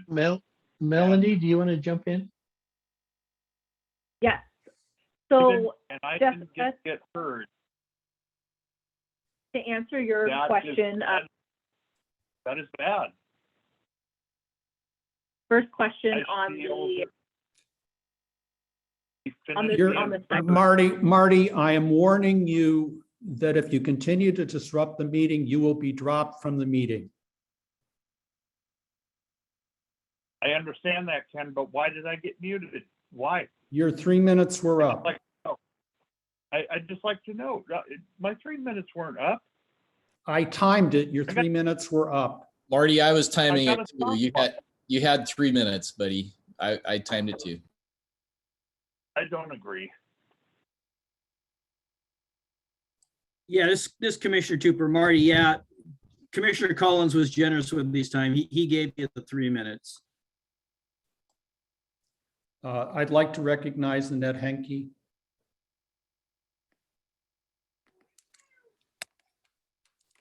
Commissioner, I'm glad to hear reconsideration of the stipend. I think that's wise. And I'm also glad to hear Kevin think about if these various oppressions on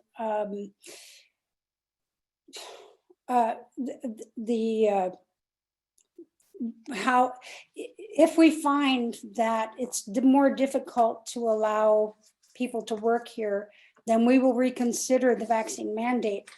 And part of that was having to do with finances and how much it costs the PUD. I think it would be really smart if the PUD started measuring right now how much it's going to cost the PUD to have Palouse, because we are going to have to drop these mandates very soon. It's happening everywhere. We can't ignore that. And I'm also going to bring up a question that something that we've brought up for years, commissioners, is that the chair should not be measuring the time. We need a timer. Whoever that is measuring, you should be just listening, because this is the only time we have to speak to you. You should not be looking at a clock or waiting for a clock. You should just be giving your undivided attention and not be having a clock next to you. So can we please have someone who counts the time besides the chair, besides the commissioners who are, I mean, really, I don't feel heard. I don't feel heard. I'm looking at you. I mean, when I was sitting in the room, we were asking for the commissioners, not for the chair, not to be measuring the time. So please, can we change that? Thank you. I appreciate you all. Bye for now. Actually, some of us can walk and chew gum at the same time.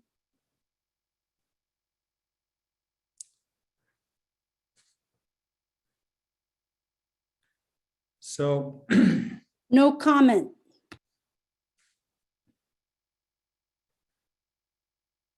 I would like to ask Melanie or Kevin to clarify what you're requesting from the board at this time regarding the hiring incentive packages, or what the next step is.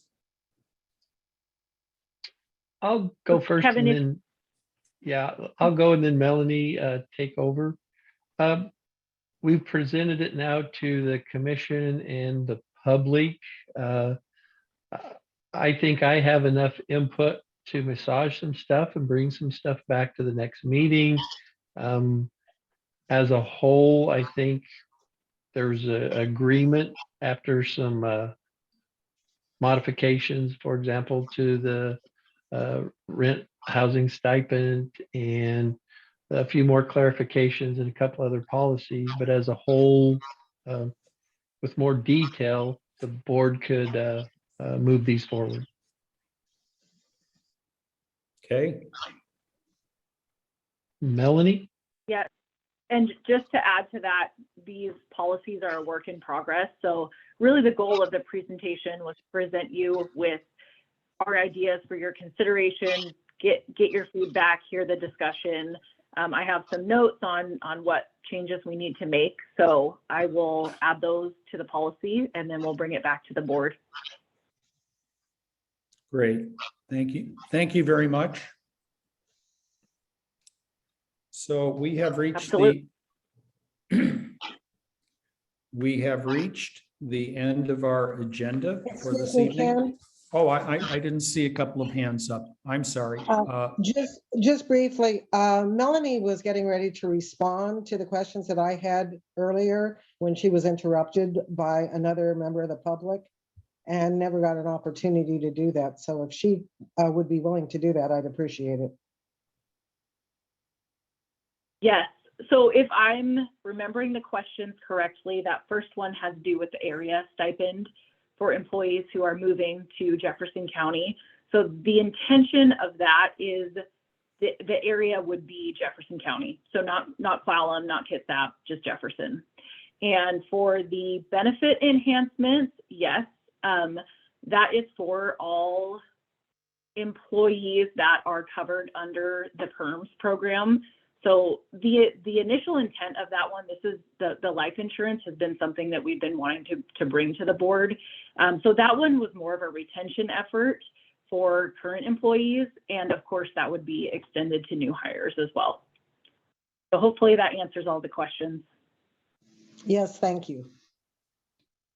Commissioner Tupper. So, in the vein of, the moving allowance and the, housing stipend, I want to bring up the point, has staff baked into the cake here, the 240 purchase of using that facility as part of this benefit package? How does that fit into this? We're going to spend $250,000 on that house and stuff. So what effect will that have on this benefit package in, the short to near term in the next, say, 18 to 24 months?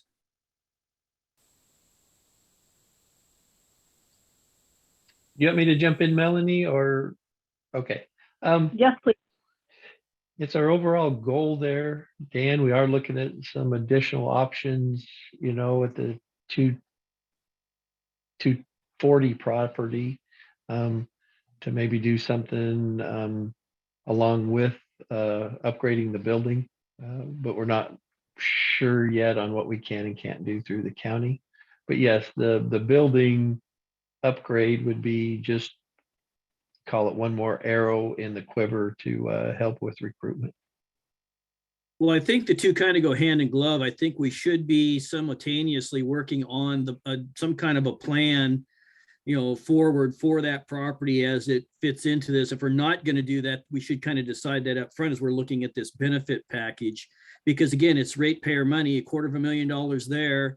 Who knows what this is going to equate to in dollars. It does start to become a substantial amount of money, along with the purchase of 191 auto and everything. We're starting to get into a lot of expenditure and it's all going to add up. So I think for transparency purposes and the public's understanding of all the different things that we're doing to entice people in, those other property purchases are part of this equation as well. And we shouldn't lose sight of that as we're talking about an $8,000 moving allowance, or a signing bonus or a housing stipend, and the length of terms we're going to apply to those.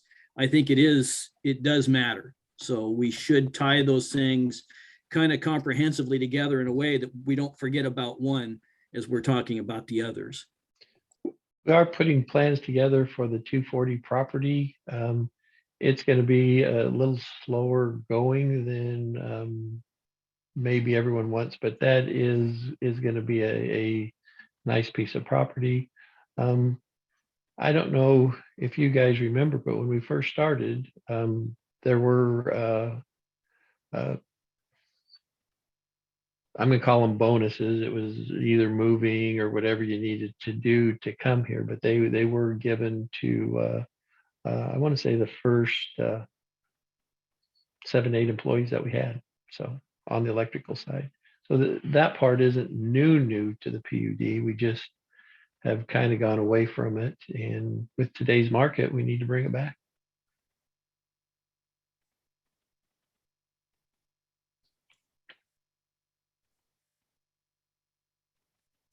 So any further comments from commissioners? Marty Kithcart, I will allow you 1 minute to make a comment. Well, I thought I got 3, but I will keep it short though, Ken, for you. So I just want to say that I think that the PUD really needs to go back to their employees that are existing and actually ask them what the issues are. I mean, this isn't just a line crew, this is in-house people. And I think that each one of them should be asked. I think that that's a prudent thing to do. I also think that we need to look back at who you guys let go. For what reason? There's no reason for it. I think it's a bunch of crap. And I also think that we need to watch how we spend the money here. I mean, this is a big thing, like Mr. Dan Tupper just got done saying. This is a lot of money that you're talking about, sign-on bonuses and stuff. I don't think you're going to find a lot of people that are going to be coming here vaccinated. I just don't see it. So thank you. Commissioner Tupper. So it's been brought up a couple times tonight about in the vein of, communicating with our current employees. So, I mean, you don't have to give specifics, but I would be curious to know, since the implementation of the mandate policy, how many accommodations we've made with existing employees. You don't have to give names, but I think it's fair to ask for a number of how many accommodations for people to be working at the utility have we made to be able to work and not be vaccinated. I'm going to defer to Joel before I answer anything. I guess, that information could lead to a certain amount of discovery. And so I don't think it's fair to the individual employees who have made a personal request, provided personal information about either their medical or religious beliefs, that the PUD is evaluated in each individual case about whether they should be exempt from vaccination. I can tell you that there are employees that have been granted an exemption, but I just don't think it's appropriate to have that discussion at this business meeting in front of the public. And it could lead to discovery, and that's not fair to them. And we want to protect them. I mean, they've come forward and fulfilled their obligation to the PUD, and we want to respect that. So I just don't think it's appropriate to discuss. I'm sorry. So I defer to legal counsel's opinion on this. I said it's come up quite a few times. So as a commissioner, I figured I'd ask it. Thank you. We appreciate that, Dan. I do. Okay, so we're bumping up against 6 o'clock. And I would like at this point, having spent the last 3 hours in lively discussion, to call the meeting to adjournment. So thank you all for your participation, and look forward to seeing you in a couple of weeks. Have a good Thanks, evening. everyone. Thank you all. Thanks, everyone. Commissioner. Thanks, everyone. Good night.